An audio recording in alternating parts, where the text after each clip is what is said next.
Hey there, I'm Lee Ullman here with some big news from the National Young Farmers Coalition. We're partnering with Heritage Radio Network on a special season of The Farm Report. It's all about what's happening with the Farm Bill and how it impacts farmers and eaters. I am growing diversified vegetables on land that's been in our family for 150 years.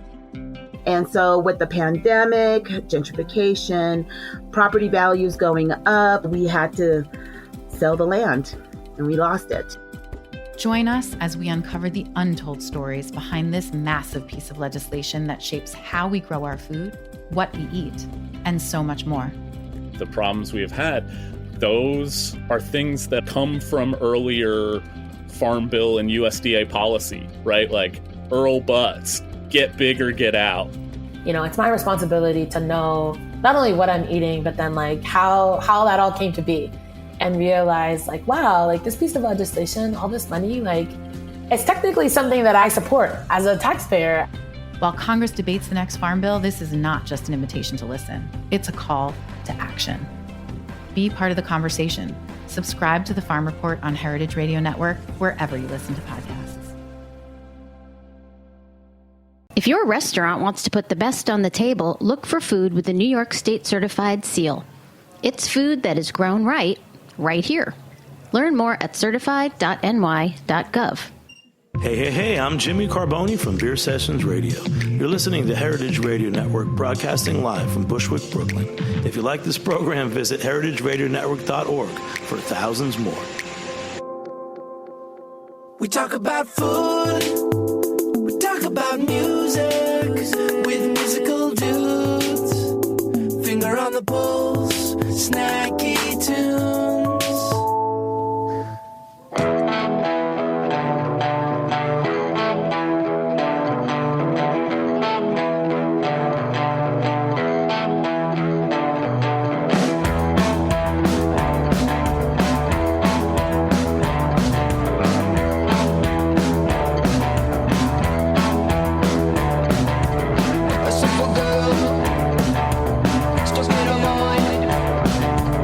You know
Welcome to Snacky Tunes. I'm one half your host, Greg Bresnitz. That was just Acid Dad, who will be live in studio later today. First up, though, we have Casey Lane of the Tasting Kitchen from Venice and Casa Apicii in Greenwich Village. Casey was nominated for Best of from GQ, Food and Wine, LA Magazine, and a James Beard semi-finalist. Welcome to the show. How are you? Happy to be here. I have a confession to make. Darren and I came out to Venice 4 years ago into the LA greater area for a kind of general survey of food for a project that we got hired to consult on. And the best meal that we had was at your restaurant. And it was the first time I ever had lasagna, and I made sure that the server was not fooling me, that it wasn't like a fake kind of made-up noodle, because I'd never heard of it before. Right. And that dish has stayed with us for 4 years, so it's a really, really big honor to meet you. Great. Excellent. I'm so happy to hear it. Like, that's bolognese. It's kind of one of our crowd pleaser favorites that we enjoy making. Yeah, I just remember tasting it and I was like, "Is this real? Is this like is this a thing that we didn't know about?" And they're like, "You guys are uneducated." It's like there's more than Merlot. I hope to God no one said that. No one said that. They were all very polite. They sort of barely said it a little bit. They just gave a look. That's all you needed. Let me educate you. So growing up, your mother and grandfather cooked from the Marseille region. How did that begin to kind of influence the type of food you created and your food memories that you started to pull from? Oh, man. Food memories and that association really goes into, like, family, goes into dinner. It goes into the reason that I enjoy hospitality as kind of a whole. And it was something that kind of drawed me into the kitchen because we were a little bit of a larger family with all my aunts and uncles. They were never around. They would always, be out everywhere. My grandfather was like, "I want to have dinner once in a while, so I'm going to cook, and you guys all better show up if I cook." So I was kind of drawn to hanging out with him in the kitchen, seeing that, and then realizing that, okay, like, I'm from Texas. I grew up in Texas. Grandfather's French, grandmother's French, so they loved food, they loved cooking. I didn't really realize how much that was going to influence, like, my palate and the way that I like to put flavors forward until much later. Love Italian food, love the craft, love everything. Always kind of find a bit more richness, a little bit, more kind of rounding off that I want to do with flavors, though, and I think that's probably due to them. Is there one or two dishes from your childhood kitchen that finds its way onto your menus, or references that influence your dishes? Really more like cooking process. Like, coq au vin would be one that, like, I love making. Like, I enjoy all braising. It was a big part of what my grandfather enjoyed doing, and then later working with, this guy Morgan and Daniel Mattern at a restaurant called Clark Lewis in Portland, Oregon, where I lived for 7 years, cooked there. Amazing farm community, crazy talent pool. And, Morgan had come out of Oliveto with Paul Bertoli. Paul Bertoli wrote an amazing cookbook that everyone should read if you love cooking and you love what this is supposed to be about. It's called Cooking by Hand. Anyway, bottom-up cooking is a big deal, and that is kind of really taking the flavors from roasts and from braises and using that fond and really learning to utilize that, much like even with Thomas Keller and you get the triple reduction sauces. It's very much the same of kind of reducing these flavors to the appropriate point and then lifting that flavor back up into a larger sauce. My grandfather really loved doing this, and then I kind of fell in love with that technique, the idea of it, and so all kind of braised dishes and like autumn cooking, those are the processes. So this is your season. We're like in the beginning of your season. We are getting into the beginning of my favorite season to eat, for sure, yeah. Favorite root vegetable? Oh, man. I think we're probably going to have to go with parsnip. Mine too. Yeah. Love a parsnip. Amazing. Yeah. Also because it looks ambitious, but it's really not. And once it's cooked and purees with it, like adding cream to it, touch of butter to it, it becomes sweet and candy-like. It's my favorite amazing, too. Yeah. Interesting. I know that you went to school in Portland and got your education there. I went to school out there as well. Around 2002, 2003, all the menus would call out these vegetables are from these local farms or it's from this farmer's market. So they were doing farm to table before farm to table was a thing. So by the time it became big, when I was in New York, I thought, oh, they've already been doing this in Oregon. How did that influence you, or how did that begin to shape where you did your, as you said, ingredients up type cooking? That's literally what made me fall in love with it. Being from Texas, like we have product, we have good beef, we have a few things, right? Mm-hmm. Moving to Portland, Oregon, a lot in the way of like wanting to go to culinary school there as well as work just in farmland. And I was young, hadn't traveled that much, knew that knew that they got a lot of great product, and it made sense. Throughout, now my career and just life and kind of traveling and going to great places for food, you realize that the best food always comes from farmland because they have abundant product. And when you have abundant product, you utilize it, you cook it, you do things with it. Then generally you have the best cooks because they're in the practice of it and they have the best product, and then you get the best food. So a lot of that going to Portland and just seeing that and then beginning to understand it. And it's not the total ethos, right, of just put this on the plate because it's good enough. But it is the ethos of everything that we do. If you're a phenomenal shopper as a chef, you are a phenomenal cook. And that is just... That's not entirely true, but to be a phenomenal cook, you have to be a phenomenal shopper. You've got to start with great product, and we have an abundance of it in Southern California. Portland, Oregon, it was just the only thing they knew, much like the Basque region in northern Spain, kind of Burgundy Valley, like a lot of these places. We took product that was seasonal, and we tasted the product. It was amazing, and so we utilized it. And learning to see that and being that what drives the creativity, that's what drives the menu, that's what drives kind of my desire to learn to do different things with the same product, is that if you start with great product, like you're going to end, with an amazing product, and that drives the creativity. With great product comes great responsibility. This is also true. You need to put in a bit of time for it. Yeah. So from moving from Portland down to Venice, 2009, AK Abbott Kinney, how'd you get the name? This is just a joke. From going from just kind of a small handwritten menu to AK and evolving it into what became the Tasting Kitchen, how did that process begin, and what was the evolution? What was the time frame of taking it from the first iteration to what everyone knows now? Man, it started with a Craigslist ad and me wanting to, move out of Portland. It was kind of the bottom of, or whatever, the start of the recession. I was like, I want to cook in California at some point. Maybe this is the right time. Did a couple of stages in San Francisco, Napa, and then met, this guy, Bruce. And he had a space called AK. He was like, it's, I kind of want to change it, so on and so forth. Showed up, and then they did maybe 3 weeks of services. I cooked a tasting. He was like, let's get you back down here as soon as possible. And we really shut it down for a week. Reopened it as a tasting kitchen, complete ad hoc, a few kids coming down. This kid, Maxwell Lear, amazing wine guy, and just super creative as well through the whole process of opening something that really kind of got handed to us at a young age. And we were like, oh my God, we believe in what we've been doing. We believe in the quality of work that we all do. Being here in Portland, I think that this is going to translate really well. Bruce giving us just kind of giving us a space and saying, put this together.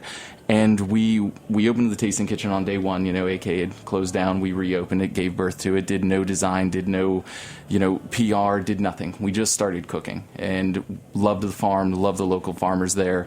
Abbott Kinney's a very, very fun street, now. It was kind of coming up at that point. Yeah, talk about the evolution of the street. I mean, even 4 years ago, it's so different from what it is today. So different, yeah. I mean, it is still a shoreline crypt neighborhood, all of Venice, This is what it was 10 years ago. It was definitely a bit of a dodgy place. There were a few very, very good restaurants on it, and then this restaurant Jelena opened with this kid Travis Led, who's a great kind of California cook, amazing restaurant. We opened 8 months later.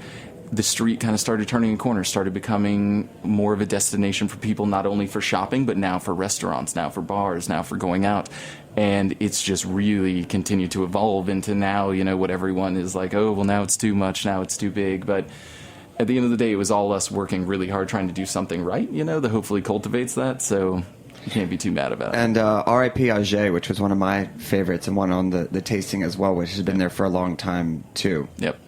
After that, there were a couple other restaurants, a Parish and Itri, that kind of started and stopped or didn't start at all. What were lessons that you took from those concepts that got you ready for your newest opening? Oh, man, you learn so much through things that are difficult than you do through things that are easy, right? There was a lot. There's always a lot to learn, especially when you're young, trying to figure it out. There's leases, there's permitting, there are tasks that have to get done, and that can be such a challenge in opening a space. Parish was a great restaurant, lovely people, like amazing product came out of it for a while.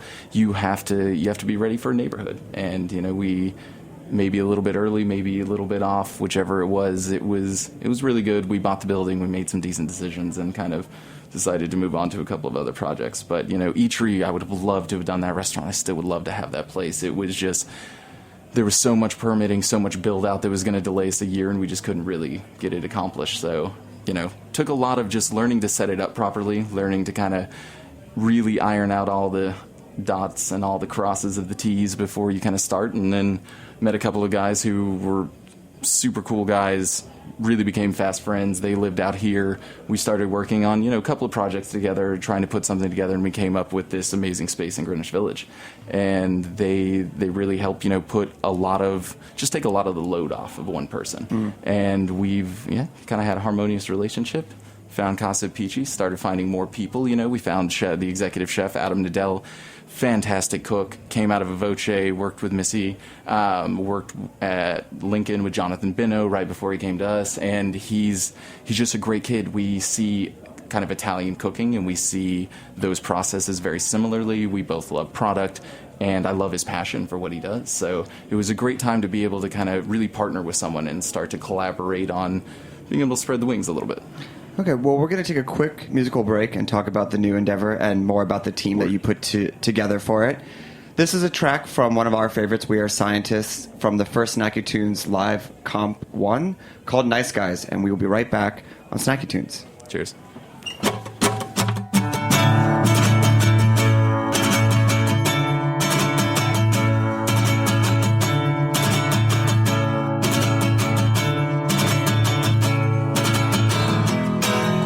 Smart enough to make your mistakes and act like you want them. Walk off with residual pain and forget how you got it.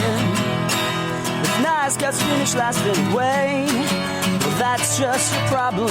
If you're the nice guy, act like the nice guy. If you're the nice guy, act like the nice guy. If you want this, I want it more.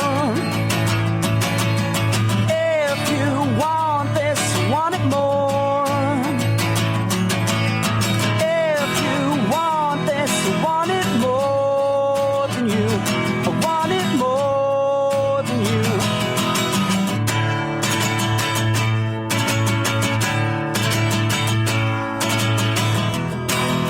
It's fine to say this isn't a game when you've already lost it. It's pointless to go through it again. Perhaps you've forgotten. You gotta know there's nothing to gain. So why even bother? If you're the nice guy, act like the nice guy. If you're the nice guy, act like the nice guy. If you want this, I want it more. If you want this, I want it more. If you want this, I want it more than you. I want it more than you. This isn't a trick, so stop overthinking everything.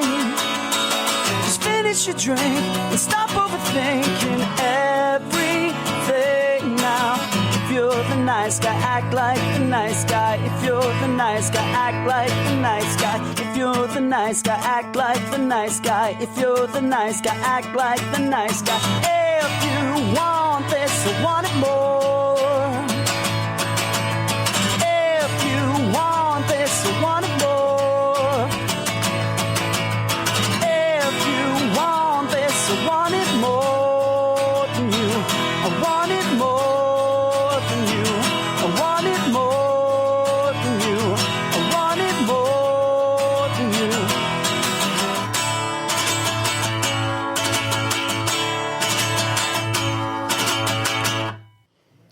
Welcome back. So we've seen a lot of chefs historically go west. They open up east and they go out west, and Tom Colicchio and Jeffrey Zacharian. You're coming east, which is not normally nice to out-of-towners. So I know that you learned the lesson, you met your team, but maybe you can delve in a little bit more into your decision to come here and why New York was the best next step for your projects. Yeah. I mean, I think it really all comes down to what you're passionate about doing at the end of the day. Like we do what we do. We hope that people love it, whether or not it's difficult, not difficult, whatever it is. At the end of the day, like, we love product, we love food, we love the farming community that is here, and we loved this location. And we thought that, like, this is something we, in our life, which is short, don't want to kind of miss doing. And we met some great people, and all of us kind of just started to click, so it started to kind of take care of itself to an extent. You already talked about your executive chef, but the rest of your team is equally impressive. How did you meet? How did you come together? Great people beget great people. Like, that is a lot of it. When you really are driven by what you do, you're not kind of in it for, I don't know, for the, kissing babies and rubbing elbows. You really just love what you do. You tend to draw in other people who love what they do. And sometimes those people are, quite great. We have Fabio. Fabio is running our bar program upstairs at, this little bar Fortuna, and downstairs in the restaurant as well. Patrick Cormier coming from Le Conde Verde and the Dutch and Per Se, and Juan coming to us from Mal de Sam. Like, it's great people, it's great personalities, and they could tell that what we really care about doing is just putting out a great restaurant. So let's start there. Let's all just be passionate about each of the processes that we bring, and then we'll kind of see, what we have after that point. So, what's interesting is you have experience as both a chef and restaurateur, which sometimes is hard to strike the balance. How do you manage the team, and how do you know when to edit and know when to just let your guys have the decision that they need to have to feel ownership? It has to be belief. You have to have a lot of trust. You have to work together a lot. You have to build that relationship to where we all are going to live here together. And then it definitely becomes, like, respectful moves, once again, kind of beget respectful moves. And when you can bring that together, everyone just gets focused on a common goal and doing things really well. And if they see that, you're willing to go downstairs and, like, yeah, dude, let's clean out this corner. I'm going to lift, I'm going to carry trash cans out. Everyone tends to believe, and they tend to get excited, and they rally around that a bit. So it's a lot of that, and then it's trust, It's like doing things with people, and that you love what they do as well. That's why you put your money into it, you put your time into it, and you try to put, whatever you've built in your following behind it. And have you gotten on the line in the new restaurant? Oh, of course. Yeah, absolutely. Absolutely. And what is one of your prouder moments of finding that true balance between chef, restaurateur with your new team? I mean, I think it's just literally it's everything that you can imagine it is, right? It's the having to be on top of it so that you're never behind. You're never having to ask questions that you should know the answer to, And I think that is what we just try to breed down throughout the entirety of the ranks always, is just love what we do, and we're going to have the answers to all of our questions. And then once again, when people kind of see that, like, you care so much that you're involved in all of these processes, and you care about the way that we feel and how long we want to do this, and you care about our life and our lifestyle and our progression as well. Like, to me, that's realistically what we try to breed throughout everyone. And let's talk about the food. Yeah. Because it is pan-Italian and also pulls from your Northwest and California roots. How are you mixing it all together, and what are maybe one or two signature dishes that really calls out what the perfect balance of all of your past history and food memories? I mean, I think structure is kind of what is really the basis of the cooking. A foundation that kind of, I love pasta. I love the study of pasta. Know. I love the craft of it, I love the fact that, like, each noodle can carry different ingredients and different, viscosities of sauce, from ragouts to braises to very, very light, kind of simple olive oil dressings. And kind of letting that kind of breathe with the local product is where the style, or the kind of the creativity comes from. It's really, what do we have right now? What are all the variations? How can we take a parsnip, and how many things can we do with a parsnip? And then really, you curate the best product that you can possibly find, and we use, like, a foundation of Italy. I love a little bit of French cooking, so I love a few, their kind of refinement touches maybe, or just the richness in the cooking. Placing that in when I feel like it adds luxury and it kind of adds a complexity to the dish, but really following the seasons. And I think that whether you're in the Northwest, the East Coast, the Basque region, Southern Italy, this is realistically what everyone's doing with food. The foundation is that in, the kind of technical aspects of Italian cooking, but it naturally kind of falls in line. And having cooked in the Northwest and in California and now in New York, is there something that they would say sets New York apart, an ingredient or a certain type of product that is unique unto the city itself? European, Italian import goods are a game changer for people from the West Coast. There is so much access to some really wonderful Italian products out here, which the same on the West Coast, there's a lot of kind of Asian fusion, especially in some like seafood restaurants. And that's because we have amazing, imports from Japan and from Korea. So you just see the difference in, what country you're closer to. And there are some really, really great importers out here on the East Coast. Any you want to call out? I mean, they're all kind of the larger ones, like we work with Baldor for the imports, we work with the guys at the Chelsea market. I cannot remember the name of them, a little bit smaller, but yeah, it's really just the difference in the fennel pollens, It's that they have 3 to 4 different selections of fennel pollen. On the West Coast, we might get 2. And those may have been the ones that, they didn't buy up on the East Coast before we got them. So I would love A and C, but you only have B and D on the West Coast, and it's just a plethora of cornucopia out here. It really is, yeah.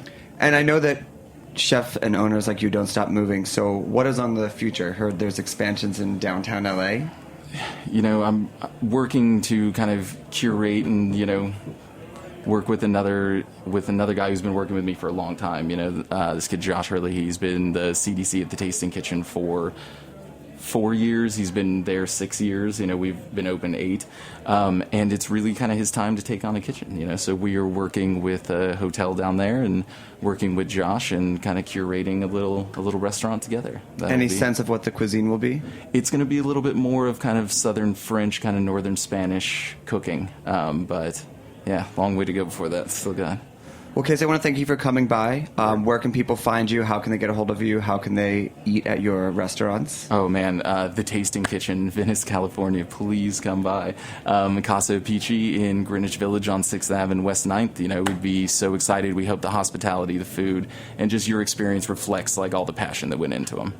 Thanks for joining us. Up next, we have Acid Dad live in studio, but we're going to play a track from Blood Orange, who played an incredible homecoming set at Terminal 5 last night. This was from the early days when it was just demos and a dream. This is Blood Orange live on Snacky Tunes.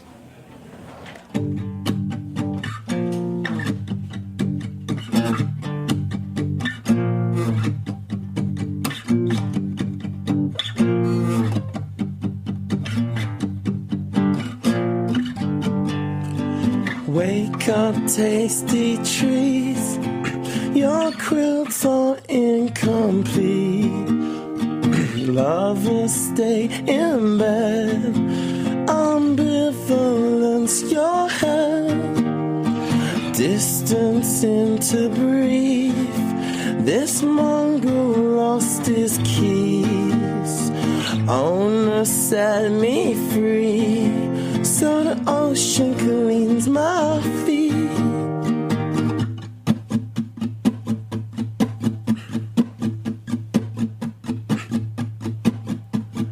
Please, this can't be true. Oh, don't be my undoing. Mother sure will cry when she sees our spark has died. Chapel on the hill, the freeway onto Will. Wedding clothes all gone, my Cadillac won't run.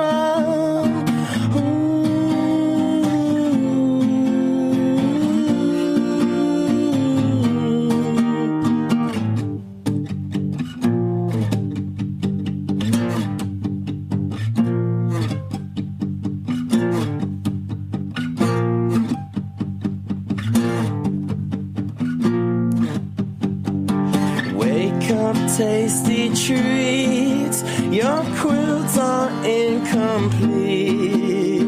Mother sure will cry when she sees our spark has died. Chapel on the hill, the freeway onto Will. Wedding clothes all gone, my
York chefs and restaurants are proud of the food they put on the table. And serving produce that comes from local, environmentally responsible farms is a way to leave an even better taste in everyone's mouth. So when shopping for your ingredients, look for the New York State Grown and Certified seal. It lets you know which food is grown right here in New York State, certifying the food that comes from local farms that meet a higher standard. You'll not only be serving local food, you'll be supporting local farmers. Learn more about the New York State Grown and Certified program at certified.ny.gov. Welcome back. We have Acidad live in studio. Welcome, boys. Howdy. You want to go around the room and introduce yourselves? Yeah. Followed by names. My name is Sean. I play bass. Hello, my name is Sean. I play the bass guitar.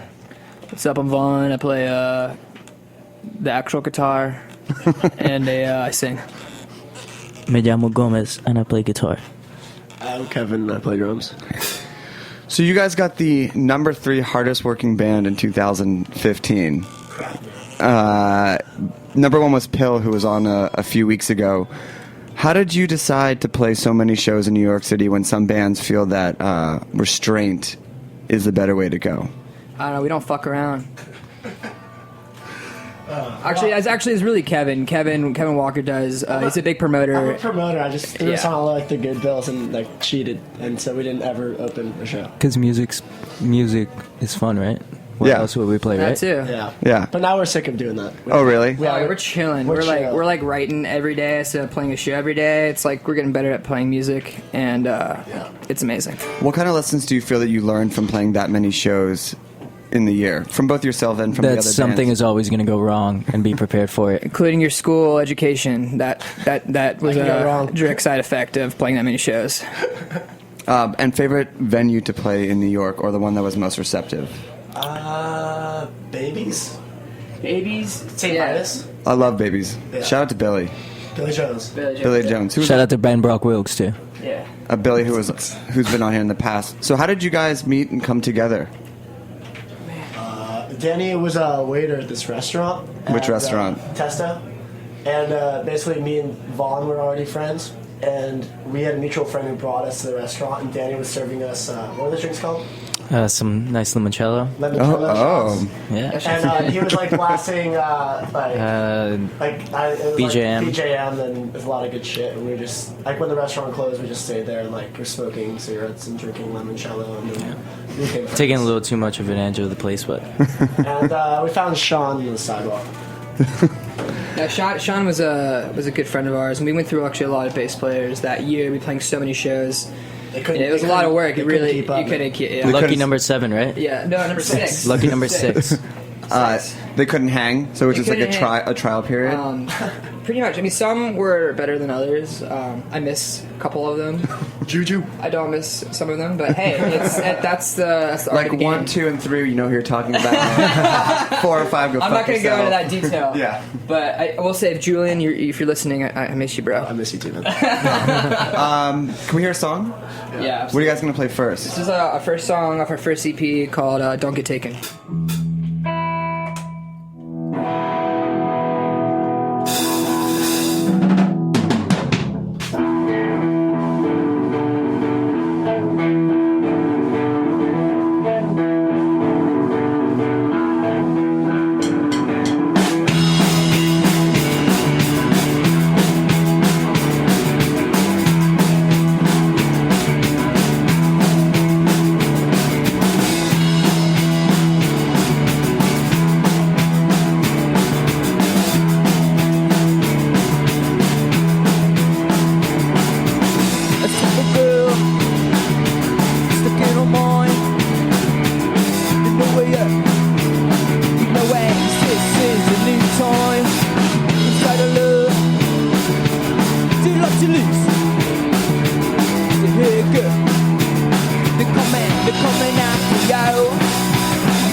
gotta get out, gotta get out, gotta get out now.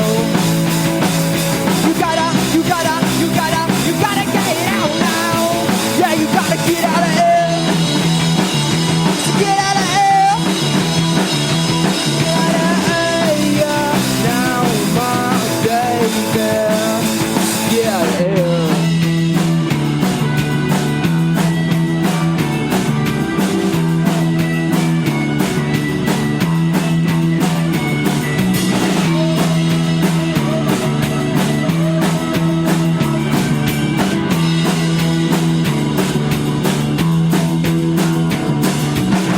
Operator, connect my phone, trapped in my ear.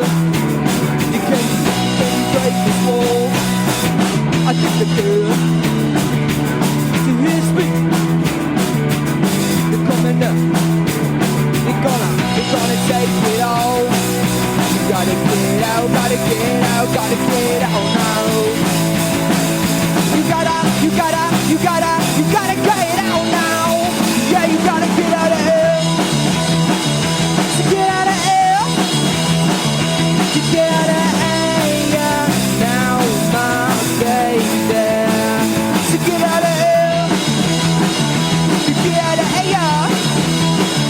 You get out of here now, my baby.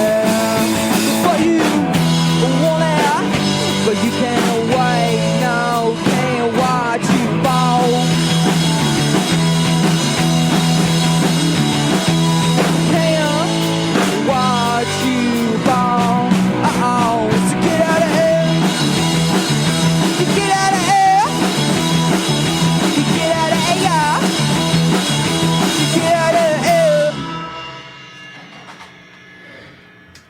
Your debut EP, Let's Plan a Robbery, is described as bipolar. Why is that? I think it's the nature of the song. It's just the nature of the songs themselves.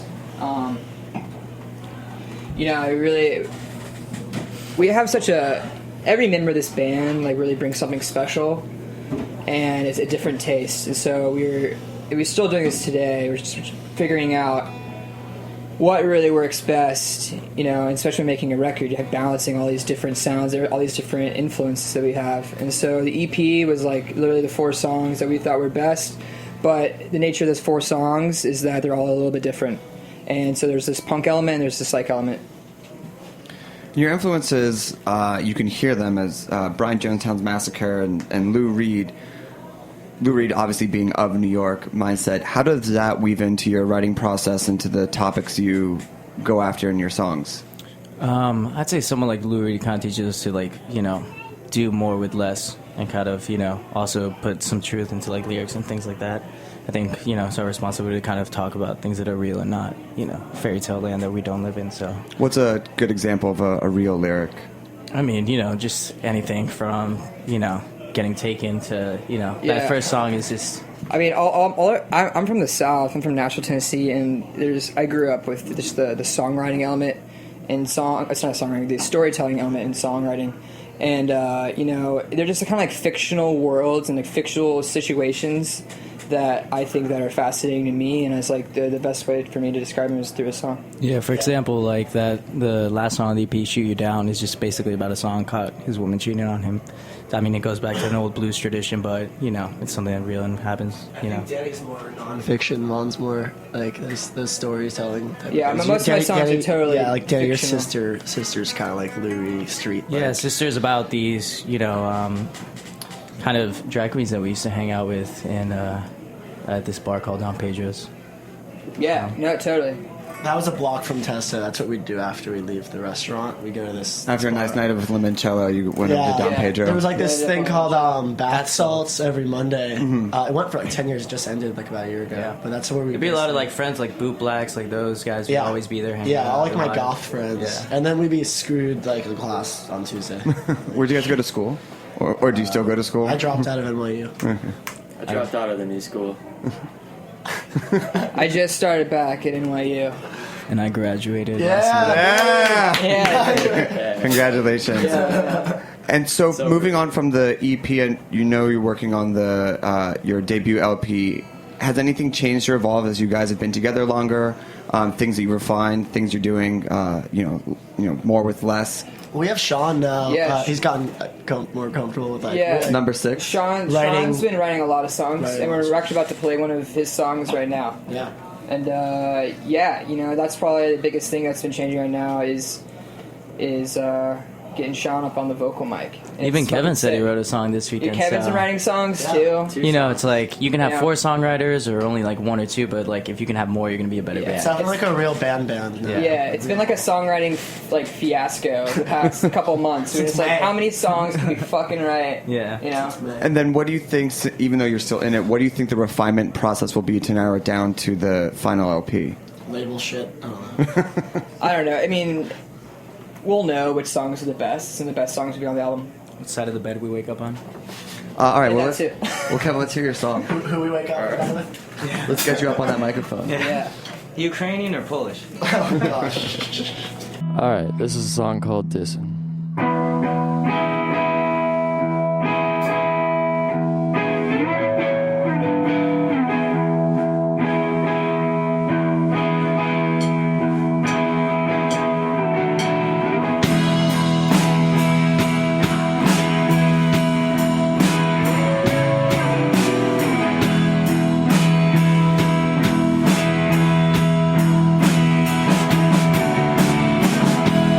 I don't want it anymore.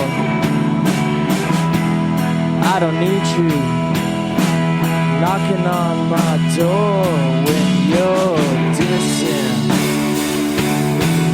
all of me.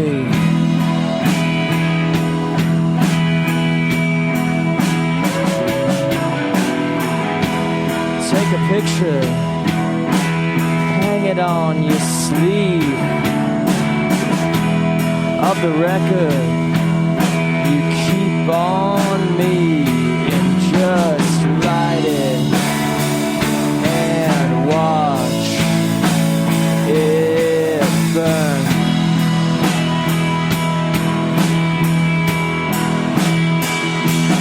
Please forget me. Will you ever learn?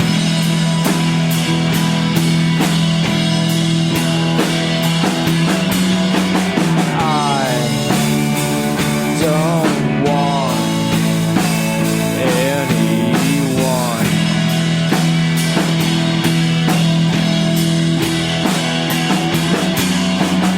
It's just who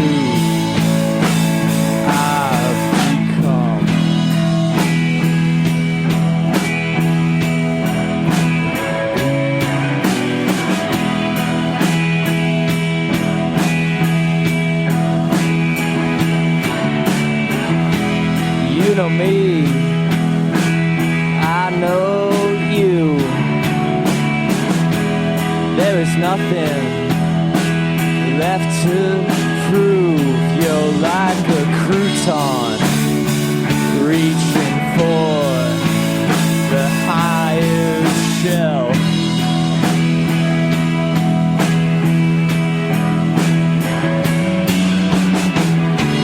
There's nothing left here to see. No one needs any of our seed, but you still think that everyone wants a cut.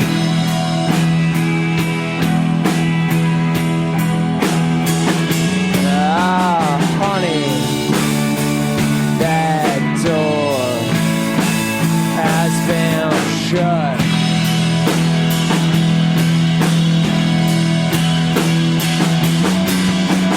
I don't want anyone.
One of the things that was a result of being the third hardest working band in 2015 is the live shows. What can people expect from an Acid Dad live show performance? There's a lot of mosh pits these days for like singles. But lately, like the last few shows we've been playing, like out of like a 10-song set, we're doing like 67 new ones. So we're way more like stoic. Just like let's try to get this. But I mean, when we play like an old tune that people know, it's like party vibes. You know. But nowadays, it's like a lot of new stuff. We're trying to like so much new stuff. Like every show, it's like what new songs you're gonna see, like try out, and like how watch the crowd and see how they react to that, and get feedback from our friends and stuff. It's a lot of trial and error. And as you put in the new material, what are you looking for? Is it more your own internal reactions and how it sounds to you, looking to how the crowd reacts, or what are you trying to pick up from the new songs? I'm trying to find holes in the songs. You know, like when we play it live, there's this type of like focus and awareness you have, and you realize like a flaw in the song usually. And like after we play, like, oh, that third pre-chorus is weird. Like we should cut that out. Stuff like that. It's like a little technical stuff. Yeah. Better tunes. Yeah. Just working on the song and trying to become a better songwriter. Just trying to put something out that's better than what came before, and then on to the next one, do better than the one that came before that. Stuff that people listen to. And you have a tour coming up later this year, right? I think we're gonna do like in December, like a little college tour run, just to keep trying some new shit out. I think that's the plan. Which colleges are you hitting? Just like anything within like 300 miles of here. Like we're working on it right now. Yeah, it's a total work in progress. Philly, Rhode Island, shit like that. SUNY Purchase, baby. We'll kind of find out tomorrow, actually. What's going to work and what's not going to work for the tour. I threw out a bunch of lines, and we'll see what catches. But we have a lot of friends like across the Northeast that are helping out, so it's cool. I mean, the EP was self-released. You're the promoter. And what type of strength do you feel having everything kind of doing it yourself and doing it all in-house? That has a lot of disadvantages too. I really just like want to be drummer now. Oh, okay. Yeah, we have like a manager and agent now. They do all that shit. Oh, okay. Yeah. And do you feel like that just allows you to focus more on the band and allows you to do more songwriting? Totally. His blood pressure's better. But Kevin doesn't have to be at a show every night. You know, he could be at home with me and Sean working on new stuff. Definitely is good for the band. So you were out hustling? It was just like more of a desperate thing we had to do to start on our own. Everyone just assumed the roles.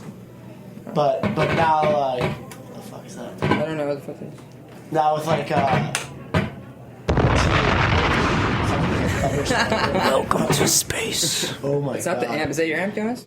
Yeah, no, I mean, Vaughn records all our stuff too. Like, it's not like we necessarily even want to. It's like we have our own skill sets, so we're gonna obviously use them. But as it's grown, we've, luckily built a good team with, even like PR and agent and manager and stuff like that can assume these roles, and like that's what they do full time. They're way better at us than us. I mean, even when it comes to like making our record, like really officially, like for a label and stuff, like we'll probably not do it in our own studio. So it's cool. We like kicked the ball and got it rolling, and then hopefully like as it goes up court, like even better people take that stuff over. And do you feel that you're better or more adept to guide the people that come on because you did so much of it yourselves and you set a higher bar for bands that might just get a manager? What PR, people who come on? As you bring on your team members, like your PR person, your agent manager, that since you did it yourself. I think in any situation you have to be really smart and really aware of what's going on. If you have people working for you or you're working for other people, it's all about communication and what the goals are and how you set those goals. Yeah, I mean, one thing is like the first person we brought on was like our agent, and it's true that like one good person attracts other good people. Like he helped us find like our PR, for example, which was cool. So. Yeah, Casey Lane said the same thing earlier in the show. Yeah. Well, and you have a show coming up in New York with the OCs. Yeah. At Warsaw. 13th at Warsaw. Oh, perfect. Sunday night. Oh, amazing. The Bowery one's sold out, so there's still tickets I think for this Warsaw one available. Don't overlook a good Warsaw gig. I'm excited. That place is awesome. Yeah, it's never super weird. I used to play in the best pool way there. possible. What's that? I used to play pool there, but I've never been into the bar. It's awesome. I mean, you can still get pierogies in like $2 tall cans in the back during shows, which is probably like the best deal in town. Yeah, that's sick. Yeah, definitely run past the OCs when they're playing, like through the stage. Oh my god! Or just bring them like a nice like side plate of pierogies, like nice and hot when they're like, hey guys, in between the last song and the encore, here's some pierogies to get the energy up. Well, I want to thank you guys for coming on. I want to make sure we have time for one more song. Where can people find you, get the EP, check out the college tour? EP is just like on every platform. Yeah, if you just really Google us, you'll find it. Yeah. Just ask the dad. Don't even type in band. 21st century. You know what to do. Yeah, fair enough. Well, thanks to Casey Lane for coming on. And if you like this show, please make sure to check out our archives. All of our episodes are podcasted. We will be back next week with a new episode of Snacky Tunes. What are you going to take us out with? This next song is called Grass. Great. Well, thanks for coming by, and we'll see you next week. All right, so this song's about falling in love with your drug dealer.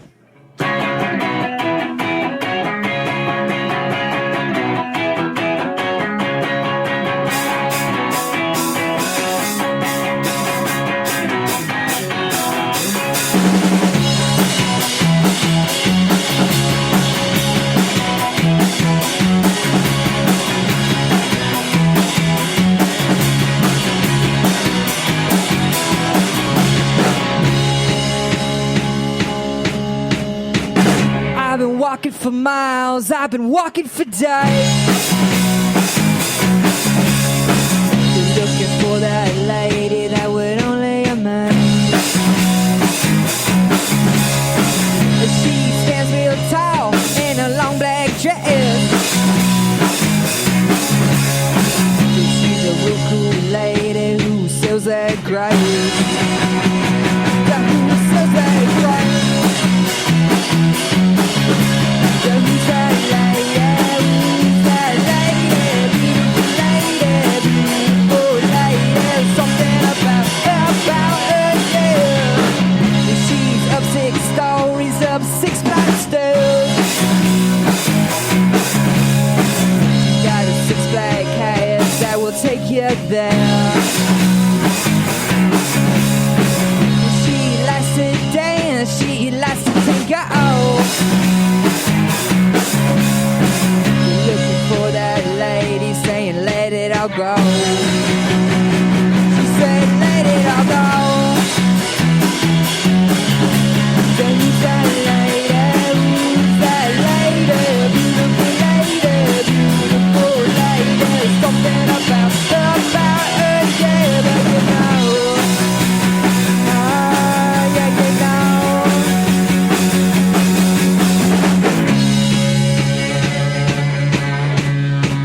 I like smoking weed, I like smoking grass. Dancing with the devil never coming back. It teaches me how to fortune, feelings of fear. Tomorrow don't really matter when we all disappear. We'll all disappear. Who's that lady, beautiful lady, something about her, yeah, but you know, yeah, you know.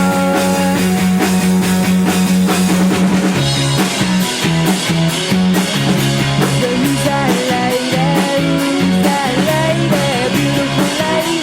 beautiful lady, something about her.